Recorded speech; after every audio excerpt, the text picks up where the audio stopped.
I wish that I were in a movie for good humor, but I'm not.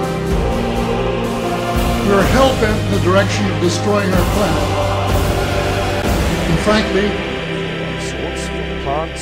for plant life opens in the Arctic Circle today. The facility, dubbed the Doomsday Vault, will house samples of the world's most important seeds as an insurance policy for mankind.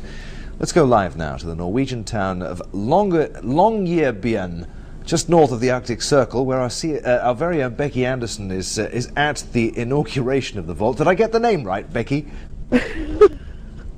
Longyearbyen, nearly. You're absolutely right. We are here in the Arctic, just a couple of degrees short, in fact, of the North Pole, which is that's where, and we're here for a very special reason, as you suggested, Adrian. We're here for the inauguration of what has become known as the Doomsday Vault. Now, that sits behind it. It's also being called a very modern-day Noah's Ark. And let me tell you why. Inside the vault behind me is a very, very, very long tunnel going straight into that Arctic mountain. At the end of that tunnel are a series of vaults, and inside those vaults, in the weeks and months to come, will be a series of aluminium envelopes like these.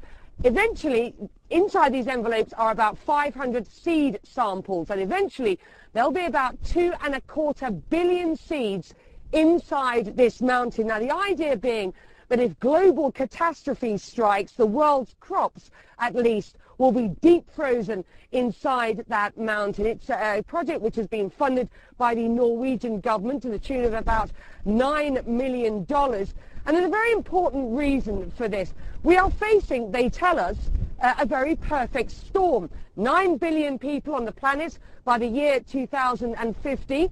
We've got the idea of global warming and climate change, which may affect us going forward, and there's no more land, which means the agricultural industry going forward is extremely unsustainable. The idea of this is that we will have the world's crops, at least samples of the world's crops there, in case of any sort of disaster. And it's important, particularly for the developing world, as Wangari Maathai, the Nobel Prize winner, told me a little earlier on.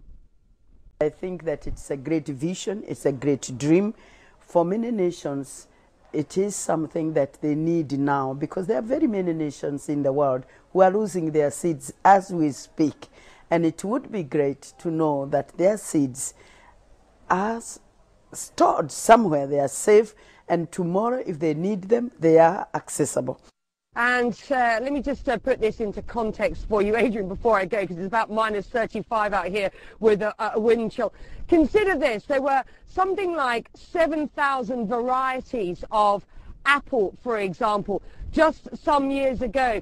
6,800 of those are now extinct. It's that sort of number that we're facing, and I'm told that we lose a variety of crop every other day. This is important. This is where our agricultural heritage will be stored going forward, and the seeds in this vault will be stored for something like 19,500 years. So if doomsday does arrive, as some people suggest it will, as long as there's one person left, they'll be able to get into this vault, dig out the seeds, and replant them.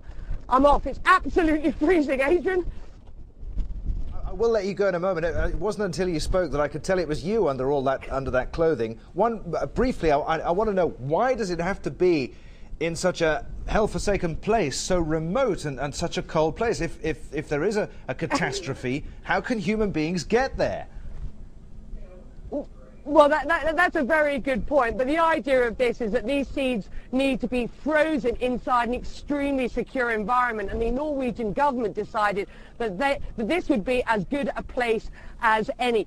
You make a very good point. If there is a disaster, who's going to be able to get up here? But I guess if there's a disaster, people are going to find it difficult to get anywhere. The point of this place is that you can keep these seeds frozen at the temperature that they need to be frozen, which is -20, in order for them not to deteriorate for thousands of years to come. So you make a very good point, but this is as good a place, the Norwegians and the international community tell me, as any. Adrian?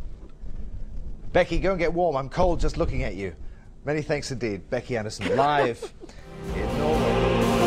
We're hell-bent in the direction of destroying our planet. And frankly,